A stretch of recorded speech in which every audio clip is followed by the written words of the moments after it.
Welcome to Exploring AI Matters. This podcast series, previously known as Mind the Gap, Dialogues on Artificial Intelligence, will continue to appear in the ABA series to the extent that. In addition, all of the episodes, old and new, will now appear under our new podcast name, Exploring AI Matters. Thank you.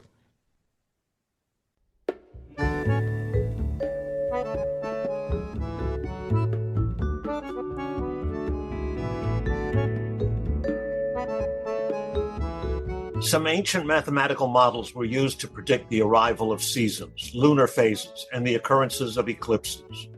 With modern computers and sophisticated data gathering, we have learned how to predict things like the changes of tides and the courses of interplanetary probes with considerable accuracy. We have also made progress in predicting weather and climate change. For some phenomena, for example, earthquakes, we are still seeking to develop predictive models. Many AI systems are described as making predictions based on models that are trained on vast collections of data. These models seem intuitively different from the others. However, some truths hold for both kinds of models. In particular, while all models are wrong, some models are useful, as will be illuminated by our guest today. In this episode of Mind the Gap, we will be exploring the world of models with Dr. Erica Thompson, a renowned expert. Welcome to Mind the Gap Dialogues on Artificial Intelligence. I am Roland Trope, a national security lawyer. And I am Charles Palmer, a computer scientist. We are your hosts for this episode of Mind the Gap Dialogues on Artificial Intelligence. In addition, we have two more hosts. Hello, I'm Anna Adams, a national security lawyer. And I'm Mark Donner, a computer scientist. Each episode will be led by two of us, with the others adding impromptu questions and comments as the spirit moves them. We are delighted today to be talking with Dr. Erica Thompson, an expert on decision support models and author of 2022's highly acclaimed Escape from Model Land: How Mathematical Models Can Lead Us Astray and What We Can Do About it. Her book brings context and perspective to the broad public confronted with predictions made by complex models. Dr. Thompson is an associate professor of modeling for decision-making at University College of London, Department of Science, Technology, Engineering, and Public Policy, where she works on a program of research. She is also a fellow of the London Mathematical Laboratory, where she leads the research program on inference from models, and a visiting senior fellow at the London School of Economics Data Science Institute.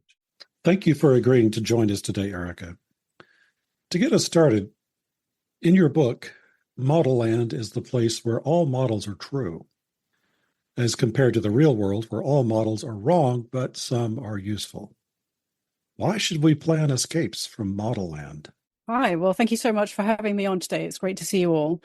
Well, yes. So why should we plan escapes from model land? Essentially, because nobody lives in model land. You know, we can go away and we can write down our set of equations. We can construct a big fancy computer model. We can do whatever we like. And it could be a really good model. But nobody has any reason to take any action in the real world based on that model until you say that the real world has something to do with the model, you know, that the model is in some way representing the real world. And so what I mean by escaping from model land is making that leap, is saying, okay, I've done this thing on a computer or on the back of an envelope, and now I need to actually give somebody some reason to believe that this is useful, that it has some relationship with the real world. And ideally, I want to be able to quantify that relationship. I want to be able to say how good the model is, when it is good, when it is likely to be useful, and perhaps also when it's likely to be misleading. Well, okay, but if you just made the model, why would you say all models are wrong? Well, all models are wrong because they are not the real world. You know, we make models in order to simplify, in order to gain some tractability on a question, because we can't necessarily experiment with the real world. The future hasn't happened yet, so we can't measure it. And perhaps if we're interested in something that's far away or very small or very large, we can't necessarily measure those. And so we make models in order to simplify, in order to gain access to things that we wouldn't otherwise have access to, like the future. But in doing so, we create simplifications and we make assumptions and we make choices. We choose to leave things out because we think they're not important. Hopefully they are not important, and hopefully the model is good enough, but it will never be the real world. You know, the map is not the territory, as the saying goes. The model is not the same as the real world, and that is its power as well as its limitation. But okay, if models are wrong, then how can we say they're still useful? Well, I think this is just a really difficult question, right? I mean, it's in a sense, it's trivial because we look back at the history of science and the history of technology, and we see models being used everywhere and how, incredibly good they are. Models of physics, of if I throw a basketball or hit a golf ball or something, we can make a really, really incredibly accurate model of that. If I think about the weather and the weather forecast, that's a model. It's predicting the future. And yet, if you get your phone out of your pocket and look at the weather forecast, you are pretty confident that that weather forecast is reasonably good. All right, it's not perfect. It's not going to be perfect. We know that it's not 100% accurate, but it's certainly good enough to inform decision-making about what you might decide to do tomorrow. And so that's what I mean by models. They can be wrong, but they can still be useful. We don't need them to be perfect. We don't need to get perfect information about the future, but we can make use of uncertain information, and we can make use of information that is marginal. And sometimes models are much, much better than that. So, sometimes they really give us extremely good predictions, like forecasts of, eclipses for the next 1,000 years. I know we didn't discuss this in our earlier conversations, but there's a couple of quick follow-up questions I'd like to ask based on your answer just now, which I found fascinating. You referred to, if we look back at the history of science and mathematics, is there some period at which humans started, or certain civilizations started to use models? Do we have a sense of when that started and how they used them? Well, I guess it depends what you think of as models. And I have quite a broad conception of models, essentially as metaphors, that models are standing in for something else. We construct a model as a metaphor for something else, and we hope to extend that metaphor further and further and further. And at some point, we find that it breaks down. But that use of metaphor certainly is extremely, it happened a very long time ago in human history. And you can, maybe from the first beginnings of language, I would imagine. I mean, I am certainly not a student of any of these kinds of things, and I don't know much about early humans, but I can imagine that the first uses of language began to be metaphorical quite early on, and that for me, that is a use of a model. If we're thinking more about mathematical models, we could think back to the ancient Greeks, the ancient Egyptians, who were using models to do quite sophisticated astronomy, mathematics, engineering even. And so those kind of models, it might have been that in order to construct a large building, one might make a scale model of it with smaller stones or out of wood first. That would be a model. Standing in for the real thing, allowing us to kind of get an idea of what it looks like and how it might behave and whether the structure is stable, all of those sorts of things. And again, you would then transfer those judgments about the small world to the real world, the large thing that you're hoping to construct next. So I think models go a really, really long way back. I mean, in a sense, being able to talk to another person is you have to have a theory of mind. You have to have a model of how the other person thinks and how they will behave when you say something to them. If you are I imagine that many of the higher animals have kind of mental models of how other people might behave or how other members of their species might behave. So I think it's really incredibly fundamental. I'm very convinced by what you've just said, especially given the amount of time I've spent studying metaphor. But there's a very interesting distinction, I think, between that and what I find in your book. I don't think metaphors have become more accurate over time. But it seems to me, from things I read in your book, that models have become more accurate, at least for their limited purposes. Can you explain how that's come about? And that then will lead us to start asking you questions about whether AI is, in fact, improving our use of models. Yeah, so, I mean, certainly quantitative models have benefited from improvements in understanding of mathematics, mathematical techniques, solvers, numerical solvers, and then, of course, the advent of computers and the ability to put things into computers and use that to predict forward and to do immense calculations that we just wouldn't be able to by hand, or it would take a prohibitively long time. And so for example, we might think of the weather forecast, which 100 years ago was being done by people like Lewis Fry Richardson, who did a whole numerical weather forecast by hand on paper, an incredible feat of mathematics. And now, of course, we put it into a computer and it can do it in minutes, something that he took literally years to do on paper for one forecast for one day. And so the tools have obviously changed, and perhaps the access to these tools has improved. We have got more ability to make use of these methods. And I suppose it's also people recognizing the value and putting more time and effort into the models.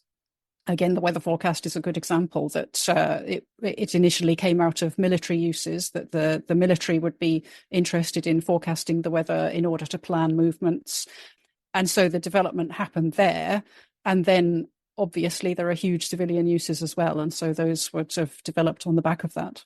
The question about early models sort of sparked a reflection on my part, which is one of the earliest mathematical models is a calendar, because it basically depends on an observation, which is that the cycle of the moon is 29.53059 days long, and that's pretty constant. And then the modeling thing is saying it's going to keep going that way. It's not going to change to 13 days someday in the future because, magic happens.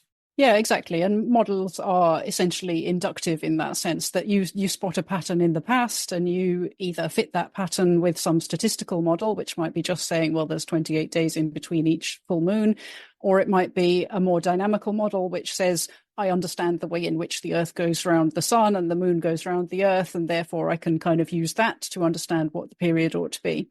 And in either case, yes, you're projecting forward and you're saying, well, hopefully the future will be like the past, or I've made enough observations in the past that I think I'm safe in making the assumption that the sun will rise tomorrow and the moon will carry on in the same pattern.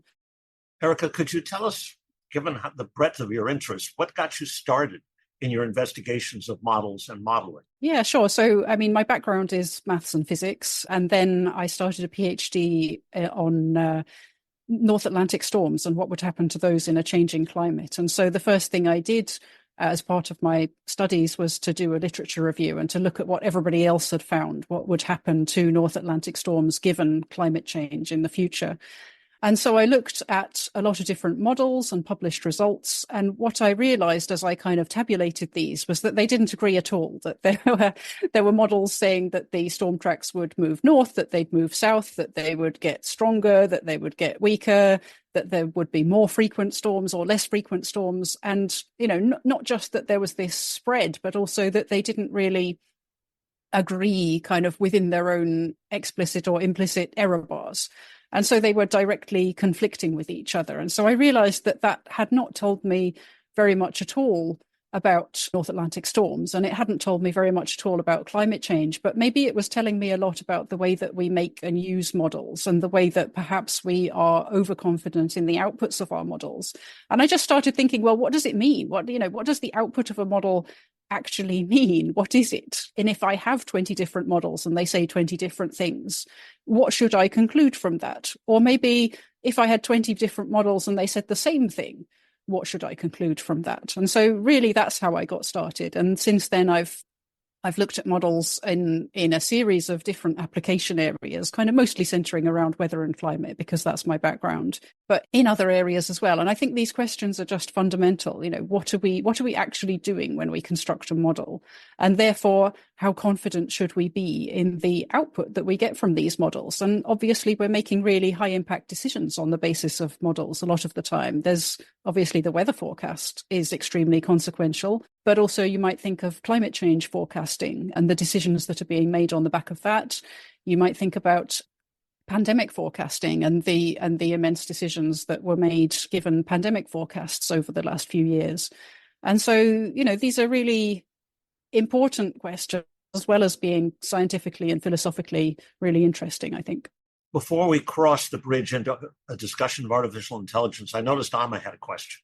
Just going back to some of the points that you were raising on sort of the improving accuracy of model, I'd love your perspective on whether there's a counterpoint to that in that people are getting better at drawing inferences from models. So the combination of models getting better and our ability to understand what the models and the data are showing us and sort of how that plays into the usefulness of models. Yeah, I think there's certainly a lot of that. I think there's obviously much more powerful and complex and complicated models are available now. And we have better statistical techniques for comparing models with data. So that's one of my interests, is how do we take the model and evaluate it for its performance? How do we say whether it's any good or not? And so one way is by looking back at the past and saying, could it have predicted, if it didn't know that data, could it have predicted the things that we've already seen? And then the other way is by thinking about the quality and thinking about the assumptions. So do we think that the assumptions that we've made are likely to continue to hold? And that's a lot more difficult. That's a pretty hard question to answer a lot of the time, because it can be inductive rather than deductive. We're not necessarily able to just sort of logically derive from the past what will happen in the future. We have to make quite strong assumptions. But yeah, so are models getting better? I mean, certainly many of the quantitative models are getting better, but I think that there is a limit to that. And perhaps that's what you're getting at with the question, that how far can we expect these models to continue to improve? And there are some fundamental, I think, mathematical limits in terms of, for example, complexity and chaos, which limit the predictability of many systems, including the weather system. And then there are also questions. So another of my research streams is about the way that values and politics and social values become embedded into models. And so you might choose to make different assumptions based on your attitude to risk, for example. What is the risk of getting the answer wrong? You might choose to be very conservative with your assumptions if you are highly risk averse, or you might choose to be, a little bit more loose with your assumptions if you are more risk tolerant. And so you can make perfectly reasonable and justifiable different decisions, which will end up with a different model, different output, and different levels of uncertainty based on social values such as risk tolerance, which are not fully scientific, in the sense that we couldn't just write down a priori what the right answer is for how risk tolerant you personally ought to be. And so there's an irreducible uncertainty in that sense as well, because we can't necessarily agree on what the right inputs to these models ought to be. You also seem to be suggesting that our ability to generate higher quality data has changed, and also our ability to recognize when we've got, or the criteria for distinguishing high quality from low quality data is improving. Am I right about that? Yeah, I think generally we do have that. I mean, obviously it's quite context dependent. Certainly, again, if we go back to the weather forecast and think about that, then there are satellites orbiting that were not there 30, 40 years ago. And so we have more data. We have better methods for incorporating that data. And we are able to, for example, look at where the greatest additional value would come from taking more observations. So you could do an analysis and say, well, where is it that we can improve the forecast the most by investing in, say, 6 more weather stations? What would give us the best value for money? And you can do that. And so I think that these kind of techniques are really powerful in helping us to understand where to focus model improvement as well, and also knowing where to stop. If you say, actually, we've got 3,000 weather stations and an extra 6 isn't going to make any difference, then maybe you put your money into improving the communication of weather warnings to vulnerable groups instead, rather than putting up another 6 weather stations. Shift our discussion. Artificial intelligence researchers and practitioners and people who are considering using it talk about training a model. How should we think about AI models in comparison with the models you talk about in Escape from Model Land? Yeah, so I suppose the distinction that I would make here, firstly, is that there is not much of a distinction, and that AI models really are one of the set of models that I'm talking about. AI, I suppose, by definition, tends to be data-driven rather than physics-driven or kind of process-driven. So we would expect that AI models are kind of fully statistical in that sense, that they are coming out of the data with less in the way of assumptions being made about structure of the underlying generating function. And so that doesn't make them different. It puts them sort of at one end of a spectrum between what I would call dynamical or process-based models like the weather forecast versus fully statistical models where we might just say, well, I've got a stream of data coming in and I don't really care what kind of data it is or what the units are. I just want to predict the next value in that series. And so AI is more at this end. But of course, you can answer the same questions. You can set AI on the weather forecast in exactly the same way by saying, well, here's just a set of values. Here's a field of precipitation or temperature. Let's just predict the next value. And it shouldn't be impossible in principle for it basically to do the same thing and for it to learn the physics in an a priori manner by just sort of predicting the next value in the series. And indeed, we do see that AI weather models are being developed, and they are not quite there yet, but they're starting to be on a par with the dynamical models that we already have. You draw a distinction in your book between extrapolatory and interpolatory models. Can you explain for our listeners the importance of that distinction, which I found fascinating when reading? Yeah, so interpolation is when we've trained a model on a set of data and we are trying to find what the value is basically in the set of the data that we already have. So maybe we know what the answer was on Monday, Tuesday, Thursday, and Friday, and we want to know what the answer would have been on Wednesday. And pretty much you just draw a line in between and you use some method to draw that line in between, whatever it is, might be very complicated. And you work out what Wednesday would have been. And that's interpolatory in the sense that you're kind of in between the stuff that you've already done, the data that you already observed and the things that you already know. And so you have generally reasonably high confidence in that. And it probably also doesn't make a huge amount of difference exactly what functional form you choose to fit in order to sort of join the dots between Monday and Tuesday and Thursday and Friday. You'll still get roughly the same answer for Wednesday. But supposing we know what Monday, Tuesday, Wednesday are, and we want to predict Sunday, then we are extrapolating because we can join the dots between the ones we've got, which are all together, but we want to go outside that range in order to get to all the way to Sunday. And so then it makes a very great difference what functional form we chose to fit. And so the key difference between the interpolatory and the extrapolatory models, as far as I'm concerned, is that the interpolatory models, we kind of understand the level of confidence that we ought to have, and it is primarily a function of the data rather than of the model and our assumptions and choices about the model. Whereas the extrapolatory models, we are making big assumptions and they have a big impact. You can imagine that if you had a slight difference for Monday, Tuesday, Wednesday, and you extended that line, you'd get a big difference on Sunday than if maybe you had a slightly lower value on Wednesday. So you need to be really careful then with extrapolatory models about the functional form that you're fitting, about the type of model and the type of assumptions that you're making, where it doesn't necessarily matter so much for the interpolatory models. Are AI or generative AI models more of one kind or the other, or a blend of the two?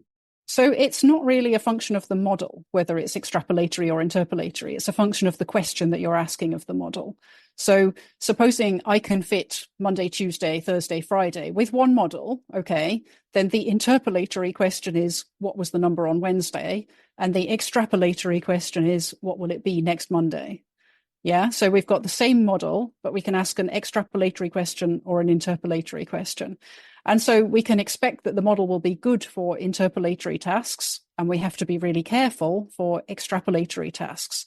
So for generative AI models, we can apply the same kind of distinction and say, what am I trying to ask about from this model? What am I expecting to get? So supposing I take a large language model and I ask it a question which is where we basically know what the answer is. The answer is out there on the internet and it's in the training data, and we expect to be able to get that answer back. So you might say, what is the tallest mountain on planet Earth?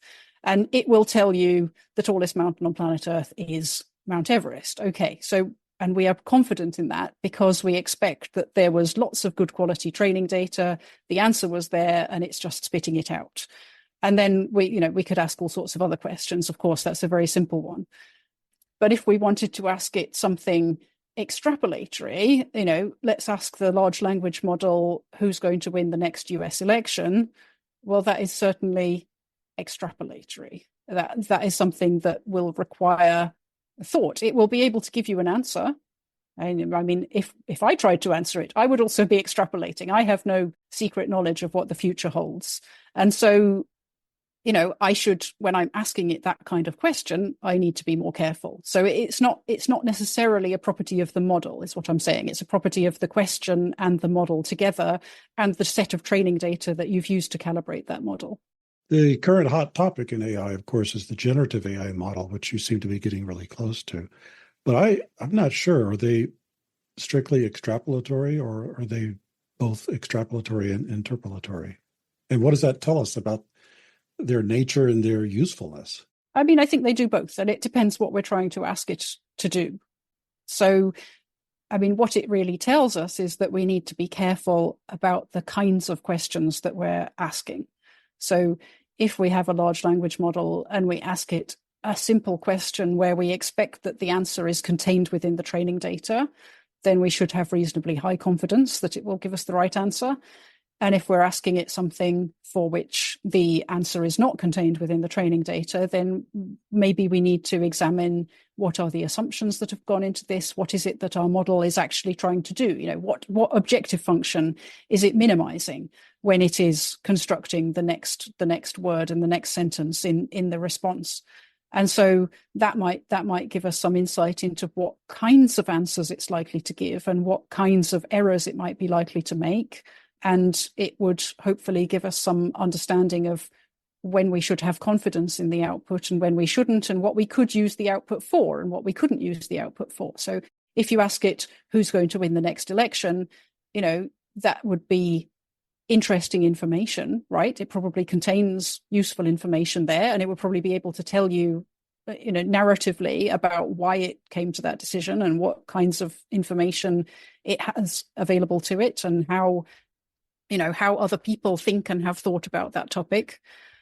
But you certainly wouldn't use it to place a bet, to bet all your money on that being the outcome, because you know that it's not going to be reliable in that sense. So we spend a lot of time worrying about the data. In fact, you read all the time that we're running out of good data. So instead of pursuing the data, would a deeper understanding of the mathematical models improve the capabilities and limitations, or identify the limitations of these AI models? Yeah, I think so. I mean, certainly the limitations. And I think if we can define the limitations a bit more clearly, then we can understand more about the capabilities. Because, once we can kind of draw that boundary of where we expect them to be good and where we expect them not to be so good, then we can not only choose not to step beyond that limit, we can also make the most of the information that we do have on this side of the limit. And so I think that's really important for all models, not just AI models, is to understand where that boundary is. How far do we expect to be able to predict before we know that the uncertainty is going to dominate? So, I mean, again, to go back to the weather forecast, you get your phone out of your pocket and you look at the weather forecast, and you actually have a really good intuitive understanding without having to go and read any papers or look into the technical details of the model. You have a really good intuitive understanding of the decay of information in that model. You know that tomorrow's weather forecast is pretty good, and 3 days' time is okay, and a week's time is indicative, and 3 weeks' time you don't even bother looking at it because it only has marginal information. So maybe if you were trading natural gas futures, you would look at it, but if you're deciding whether to have a garden party, you don't bother looking at it because it's not going to be necessarily helpful to you. And so I think that's what's missing in many other spheres of the use of models, is that intuitive understanding of what you can and can't use it for. How do you decide whether it is going to be decision relevant for the specific question that you want to ask? And I think, understanding those limitations, as I said, helps us to make use of the capabilities where we have them. You've hit a frustration point of mine, because what you just said has different application for the developers of the models, especially the commercially available generative AI models like ChatGPT, and what the public knows about them. Occasionally, a company like OpenAI has issued a system card but the others haven't done so, and OpenAI has not issued a series of those. So they let us have one glimpse in at the limitations, but otherwise we have to play with the tool. And sometimes people cut short that play and start using it for serious work when they shouldn't. And that's when you find out about the capabilities and limitations. Or you read the terms of service, and you can see every time they shift a risk to the user that they're identifying a risk implicitly that the user, unless they are one of those rare human beings who reads terms of use, won't otherwise know about. So do you advocate that the developers should say more publicly about their capabilities and limitations of their tools, and can they do so without damaging the commercial viability of those products? So, I mean, this is what I mean by escaping from model land, because if you just say, here is the model, go, then you're not providing any information about the relation that model has with the real world. You're not providing any information about the capabilities and the limitations.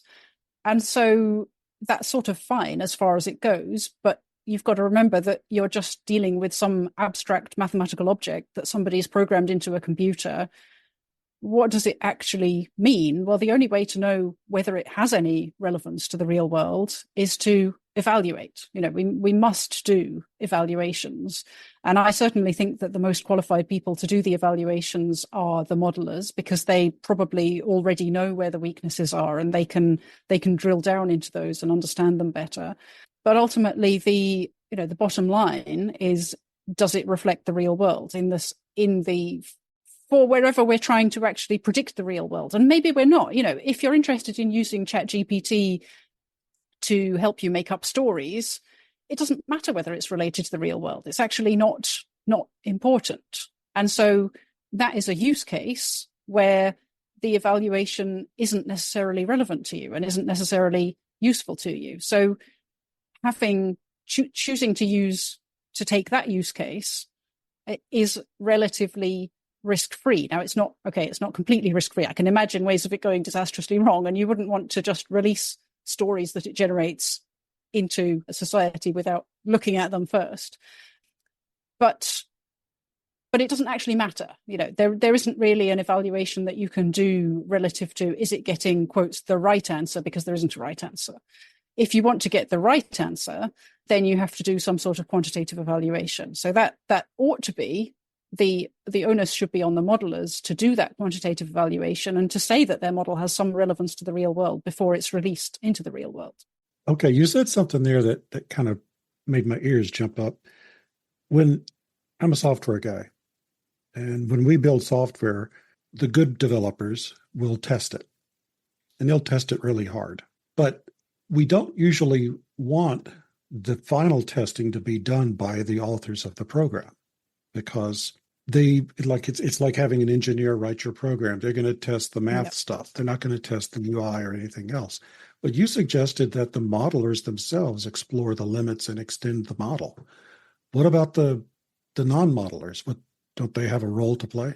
Yeah, I mean, they do certainly have a role to play. And when a model is released in whatever way, then certainly it will, the users are likely to discover additional limitations that the modelers were not aware of and push it in different directions.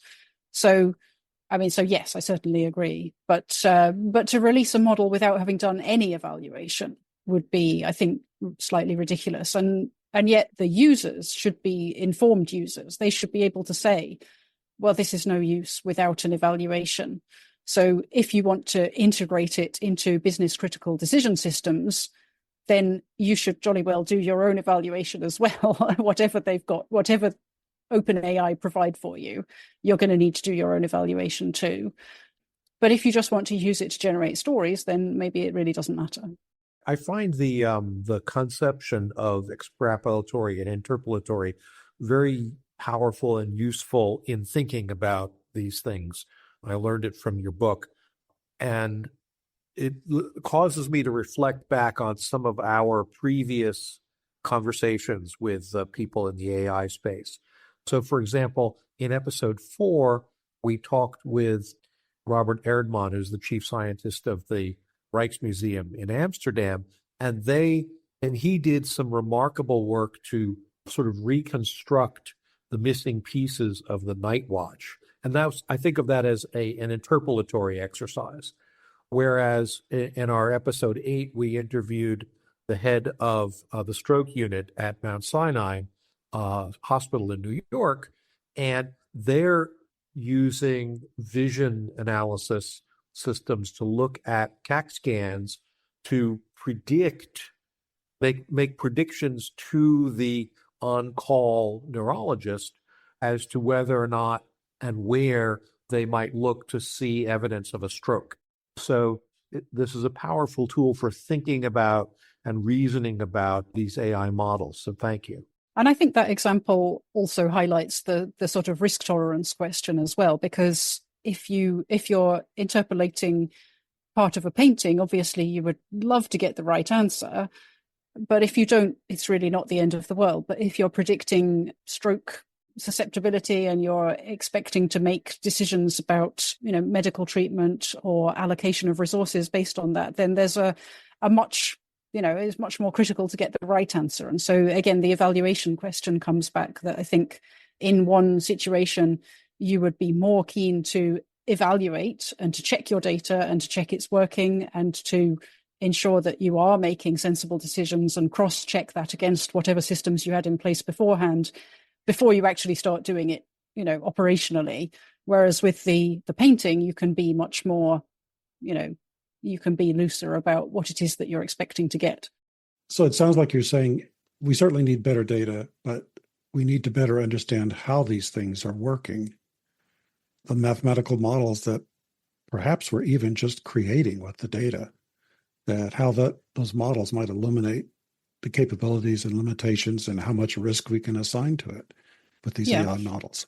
And I think also that we have to understand the values that are going into this as well, because again, just to sort of come back to that previous question, that the value judgments involved in interpolating the rest of a picture, it doesn't really matter. No, nobody has got really strong political opinions, or probably very few people have got very strong opinions on what the right answer is. But for in the medical case, obviously there's a lot riding on it, people's lives and decisions and, the resource allocation within a hospital. And so it makes a great deal of difference what we choose to do. And so I think then we need to say, well, what is it that the AI is aiming to achieve here? Is the objective function that we're seeking to minimize, the thing that we are trying to get the AI to do, is it to maximize diagnoses? Is it to minimize lives lost? Is it to minimize cost to the medical system? There are many possible objectives that it could have.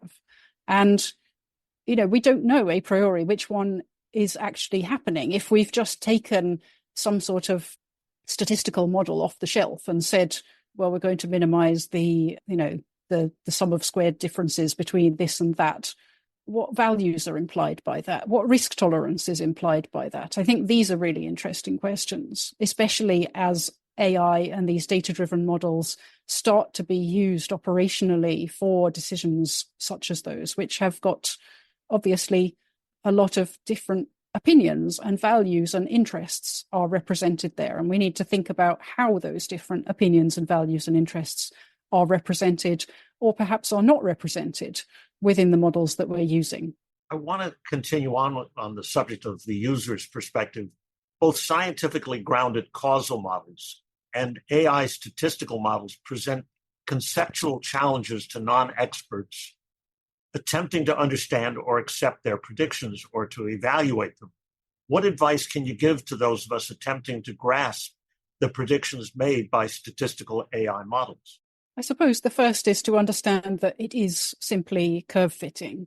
And so it may be done in a very complex way with lots of different parameters and lots of data, huge amounts of data.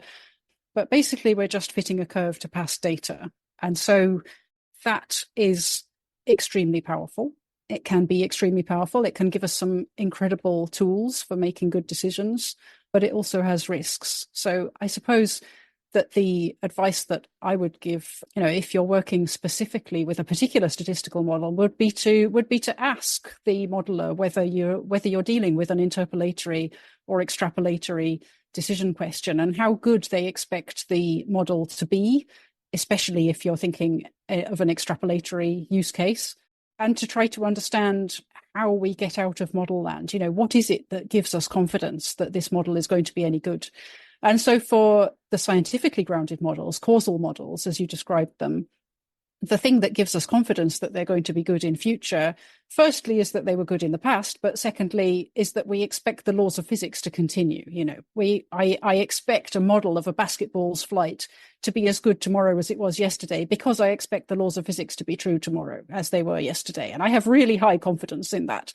But ultimately, I have no sort of reason to believe it, other than that I really have strong belief in the laws of physics. But we can all agree on that. Whereas when we come to the statistical models, I think it's much harder to communicate why it is that we expect tomorrow's statistical fit to be the same as yesterday's statistical fit. It's not obvious that that should be the case necessarily. And so the longer the set of training data that we have, and if it fit well for a long time, that gives us some reason to believe that it might continue to be true.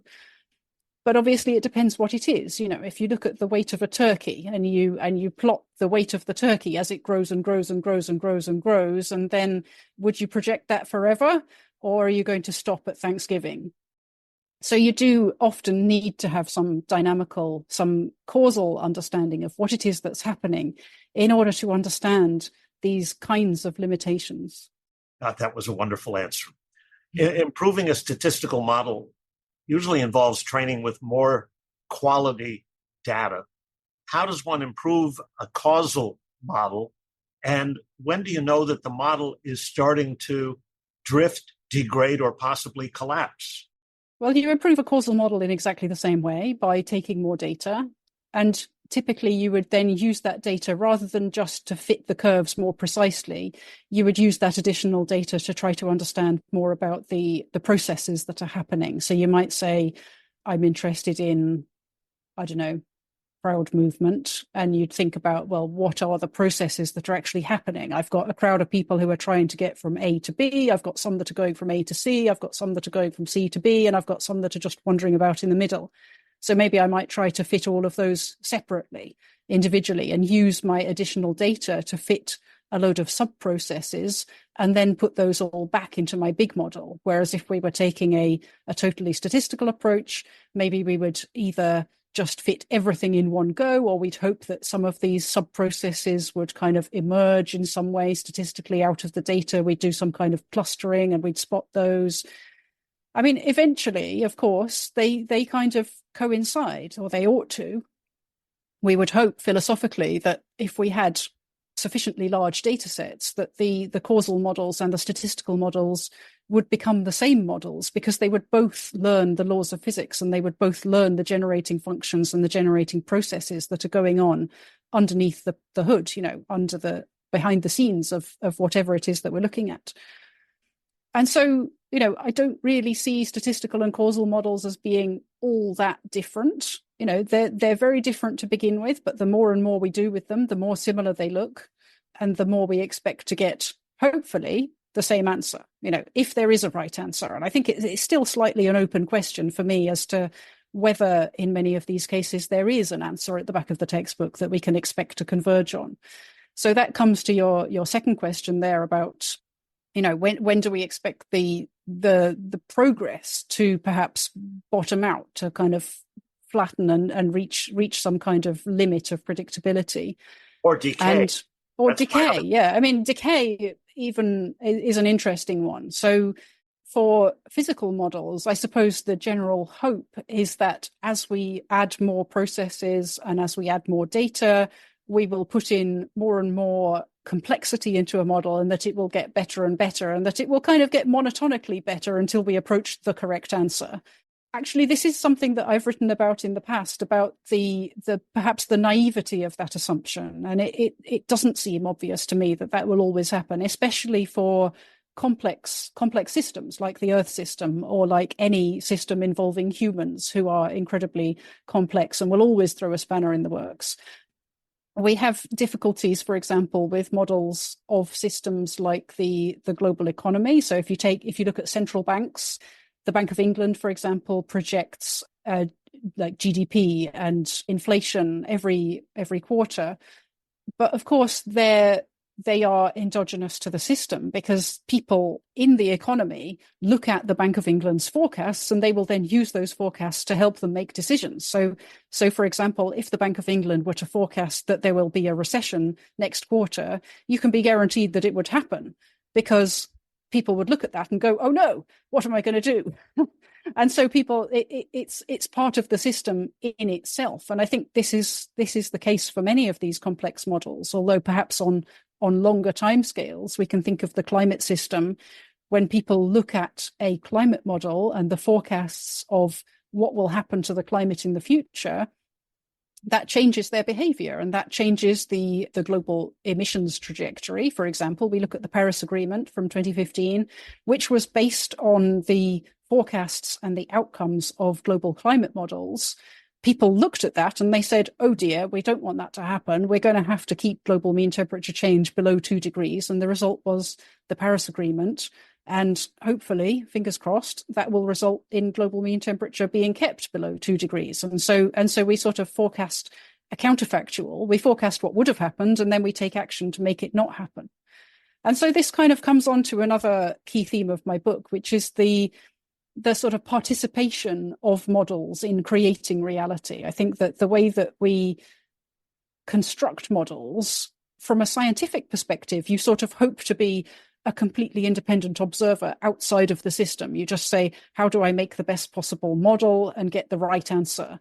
But ultimately, in most cases, we are trying to make a model because we actually want to make a decision. We want to influence the system. We want to create an outcome which is different from what would have just happened if we left the system to evolve by itself, whether that's, reducing climate change, or I don't know, improving energy policy, or making better business decisions, or deciding how to use artificial intelligence. We use these tools in order to change what the real world is going to be like.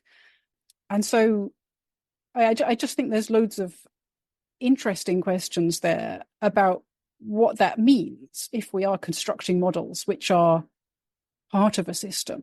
Then the goal is not necessarily prediction, is it? So how would you say whether a model is successful or not?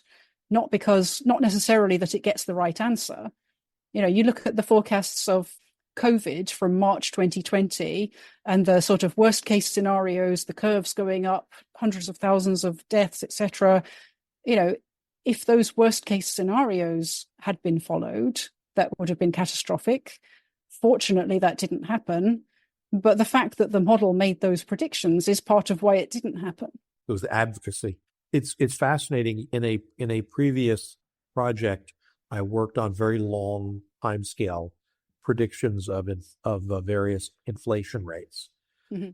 One of the things that I concluded after doing a lot of thinking and analysis and modeling is, for example, that some things seem always to have inflation higher than sort of mainline. So healthcare, education costs go up always higher than sort of mainline inflation. And that's impossible in the long term, because at some point, healthcare will become 100% of the GDP, and no one will tolerate that. Yeah. So at that point, you realize that what you're modeling is not real, and that inflation models that predict very long-term stuff are nonsense. Yeah. So that's sort of implied by what you just said.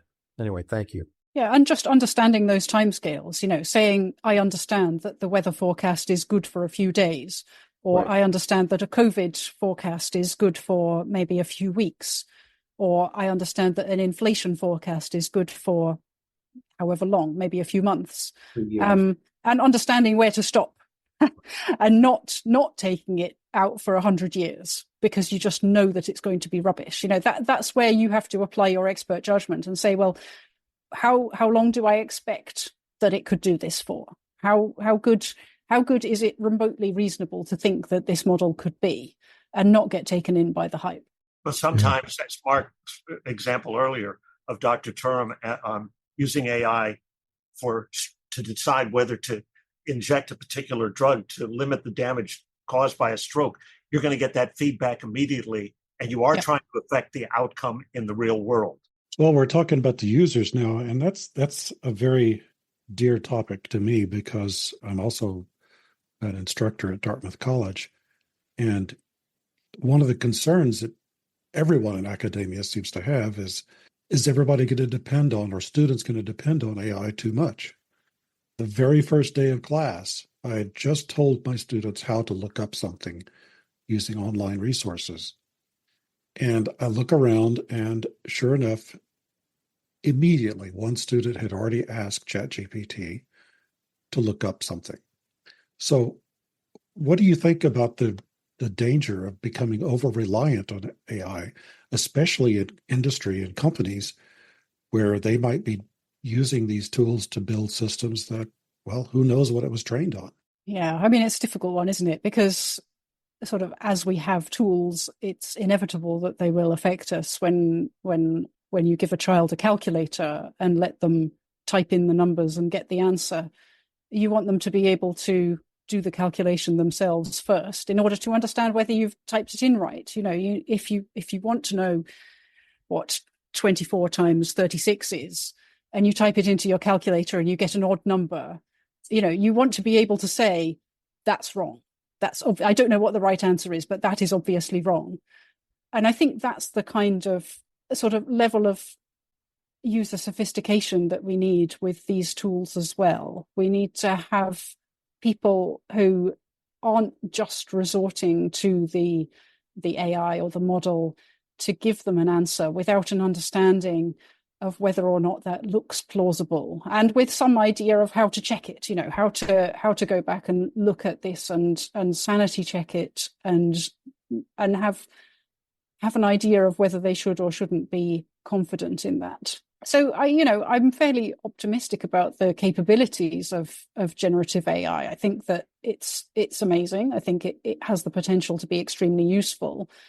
Once we understand what these limitations are, then I think we can make the most of those capabilities. But I certainly think that there's a danger in developing a cohort of students who default to that and who don't have the contextual understanding of both what it's doing and of maybe the question that you're asking, to be able to spot the egregious errors and to work around the mistakes. Yeah, I mean, I don't know what you think as an instructor when you see a student doing that. What's your response? Well, I really don't mind them using it as a reference guide. Yeah. Other than the situations where you might not have access, you might not be online. What disturbs me is when they submit a programming assignment and they can't explain it. Yeah. That's the over-reliance. Yeah, I mean, that's exactly about. it. You know, why would you bother getting a qualification at all if it's the generative AI getting the qualification and not you? There's nothing wrong. And Erica, the conversation you were just having was very interesting and very intriguing. I'm wondering, from both of your perspectives, we're talking about understanding the models, its limitations, how to draw inferences, but thinking of this next generation and their use of generative AI and these new tools, it is part of what's missing in the conversation, how to talk to people about what these tools are and what they can and cannot do, right? I think to say to a student, you cannot use generative AI, maybe too stark. I don't know. I'm not a professor, right? That's just the reality. They're probably going to use it, right? Even if you have them sign an honor code, or you log onto your computer at work and you say you won't use generative AI, all of these things, right? But it is part of the education here and moving this forward, enhancing the conversation about how to use these models, how to use generative AI, how to use them effectively, and then understanding what over-reliance can create or what manipulation of data can lead to. Yeah, definitely, 100%. I mean, and I think, when you think about students, of course, in the main, they're paying to be there and they're paying quite a lot of money to be there. So I think the question to pose to the student who wants to make use of AI is, how is this benefiting you? What does the student expect to get out of turning in an assignment which has been completely constructed by a generative AI model. So there's nothing wrong with using it. I think it's totally acceptable to turn in an assignment which is generated by AI, but you should expect to be marked down. You should expect that if you've turned in exactly the same essay as 39 other people, that it has no originality. It has nothing of interest. You're saying, so I like to see generative AI as kind of the baseline of a zero skill model, which tells you what anyone else on the internet could do. Anybody with access to this could generate that outcome, that output that you've just handed in. So how does this give you any useful skill or ability to get a job in the future, for example? What you've got to be able to show is how you can either use the tools better or add value in some way. If you have a set of 6 really interesting insights and you get ChatGPT to write an essay around it for you, fair enough as far as I'm concerned. I think that's okay. I'm interested in the quality of the insights and the original stuff that you can put into that essay and that output. And if we think about, if you're consulting for an organization and they're interested in some kind of output, they don't want to see what ChatGPT can give because they've already done that. What they're going to pay you for is the added value of additional insight, something that nobody else could have done. So what I think the key in terms of the pedagogy and the teaching is to help students understand that the way that they can stand out, the only way that they can stand out is by doing something more than what ChatGPT can do as a baseline. And I think that's really challenging. I think that's It's a really interesting new challenge for education and for students, not to be too worried about spelling and grammar and all the rest of it, because there are tools that can do that for you now. And perhaps it's also, articulation and fluency. These are things that ChatGPT can now do for you as well. But if you've got the extra ideas as well, then you plus ChatGPT is going to be amazing. But if you're just at the level of putting the question into ChatGPT, then you should get 0. I want to share with you also some guidance that was issued by the judiciaries of England and Wales back in December of 2023. And one of the points they said, as with any other information available on the internet in general, AI tools may be useful to find material you would recognize as correct, but have not got to hand or ready at hand, but are a poor way of conducting research to find new information you cannot verify. They may be best seen as a way of obtaining non-definitive confirmation of something rather than providing immediately correct facts. And I think that's a helpful caution. And some of the AI developers put in their terms of service, you need to verify every answer that the product generates. But because people don't read those terms of service, they're not on guard for doing that. Whereas, to give you a very complex comparison, on submarines in certain navies, when the computer is generating a fire solution, the executive officer is conducting that exercise. The captain is doing it in his or her head as a check, because if the generation of the firing solution in the computer using AI is drifting away from what the captain believes to be the accurate solution, the captain can intervene, because you do not want to fire a torpedo using the wrong solution, whether because you'll miss the target or because you'll hit a friendly. Yeah, absolutely. And this comes back to the interpolation versus extrapolation as well, doesn't it? That if you sort of know what the answer ought to be, then you're doing interpolation. And if you don't know what the answer ought to be, then you're doing extrapolation. I find your comments on use of generative AI in education fascinatingly optimistic when you think about it. That's wonderful. There's a perspective that came out of your answer that I find very encouraging and kind of positive in a way that I had not expected. Well, I think there's no way to get around them. I mean, you can't put the genie back in the box, can you? We're going to have to work out a way to live with this. It is going to be attractive for students to use. It's going to be attractive for the business world to use. And it is an incredible tool. So we've got to work out what we can use it for, what we can't use it for, and help to educate the next generation to understand where those limits are. Yes, I plan on using your analogy there as well. What I've been telling my students is, sure, you can use it even to explain difficult parts of code, but just keep in mind, it's treat it like a fellow student. You wouldn't ask your fellow student to write your code for you. And plus, you probably are aware that your fellow student might be stoned Yep. sometimes and give you some interesting answers. So, but this, it's not just about students. The public in general, policymakers, oh my gosh, that's a big problem. They have a hard time grasping and learning when and how to trust these predictions and how to choose the model, how to decide who to listen to. Do you have advice on how to improve decision making based on these models, or whether it's improving the models or improving the interpretation? Well, I think we need to do both. I mean, and ultimately that's why I wrote the book, really, and that's why my book is a sort of popular science book rather than an academic textbook, because I felt like this is a discussion that needs to happen at that more societal level. You know, we need to have more understanding of how these, you know, incredibly useful and yet also incredibly complex and obscure and sometimes very much black box in terms of both the data and the model processes and the social and political values that are implied by those models and processes. You know, we just don't necessarily understand them, and we need to understand them. So I think what we need is more model literacy, and perhaps that comes down to partly to mathematics education, but also, you know, more generally, it's civics education, right? Is understanding how some of these things work, not necessarily the details of every single model, because of course you need technical domain expertise to understand them, but to be able to ask relevant model literate questions. Why is this the case? Why, you know, who made this model? How did they make this model? What are the assumptions? How far can I trust it? What evidence do you have that it's reliable? And how do we escape from model land? You know, how do I know that this isn't just a bunch of equations on a computer? Why should I have reason to believe that it has relevance for my decision in the real world? And so I think it's a difficult one.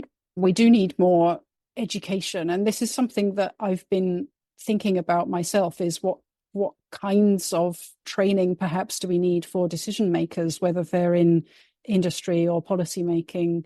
I mean, I'd be interested to hear your thoughts on what sorts of training would be valuable. And again, for me, it comes down to understanding the kinds of models, you know, when models are likely to be good, when they're likely to be less good, how far we can trust them, and what kind of values are embedded within them. But like I say, I've written a whole book about it, so it's hard to give a short answer on that. There's the whole issue of bias. I mean, that's I think this is where that first really kind of appeared, which identified flaws in the selection of training data. Yeah, but it's all the way through. I mean, it's the data, it's the model, it's the people that made the model, it's the social context around the model, it's the interpretation of the model, it's the operationalization of the model into decision-making systems, it's the consequences of that. There's, you know, there's a lot there, but we can kind of discuss those in a context agnostic fashion. We can talk about how models are supposed to work, how they do work, what are some common traps and pitfalls, what are some difficulties, and what are the kind of questions you need to ask in order to consider yourself well informed enough to understand whether or not to use these models. So I think that is a achievable aim, if perhaps an ambitious one. I want to emphasize something, because part of our audience is lawyers. And when I talk to lawyers, law firms, or clients about generative AI products, the risks, the capabilities, the limitations, what I keep running into is that they, by and large, have a pretty good grasp of data quality. They have a pretty good grasp of, you know, what they'd like the model to do. But what they don't have a grasp of is models or model literacy. That's what led me to pick up your book after I read a review of it. And I'd like to share with our audience just one basic response, which is your book is amazing. It was a page turner on a subject that could have been, you know, very difficult and challenging, because I'm not a model builder. This was not something I had a background in. I think Charles had the same reaction when he read it. And we would encourage our listeners to get your book if they found this at all interesting. And I thought this has been a fabulously interesting discussion, and really want to thank you for being so clear, articulate, and responsive to our questions. Great. Well, thank you so much for having me. One of the things that I find really comes out clearly in this conversation plus some of the others, is that there's an emerging theme of how to educate people. You know, in the bad old days, policy people were educated in rhetoric and, you know, logic and a few other things. Increasingly, I think we need to begin to articulate curricula at the undergraduate level, maybe even in the high school level, that focus on numeracy, I think is the word that people use to deal with sort of reasoning about models. But people have also been talked about digital literacy. I think the young people coming up will have a level of digital literacy that we don't need to worry about, though it would help if they understood what was going on inside of the box. So there's two boxes that make sure people understand. One is what's going on inside of a computer broadly, and the other is what's going on inside of models, because those are two things that are going to be really important. And the arrival of things like ChatGPT will mean that, if you want a fluent exposition, you don't need to waste many years of your life, that I've wasted and that all five of us have wasted on becoming fluent in our language. This reminds me of a paper I read in the 80s, which studied Japanese academics, scientists, and showed that their success rate was their career success rate was much more correlated with their mastery of English than necessarily with the quality of their research.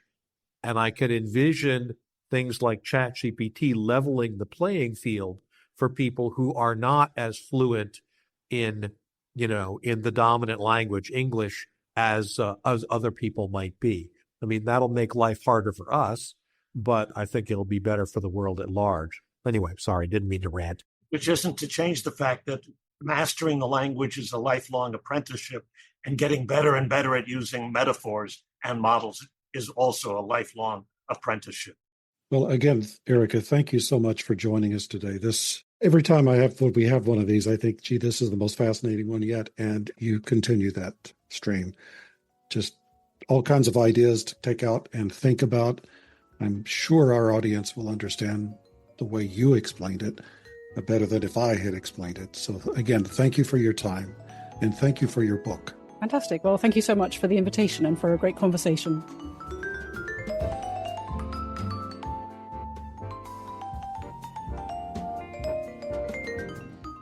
We thank the Business Law section of the American Bar Association for their generous sponsorship of the production of this podcast.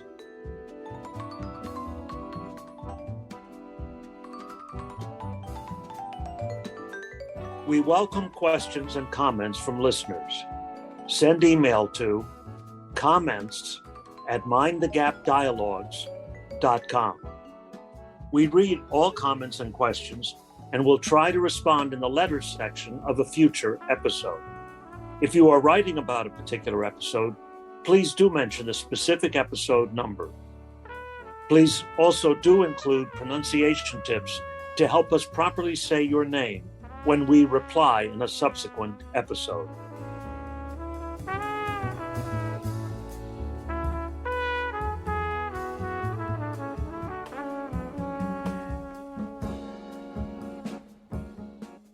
See you next time on Mind the Gap Dialogues on AI.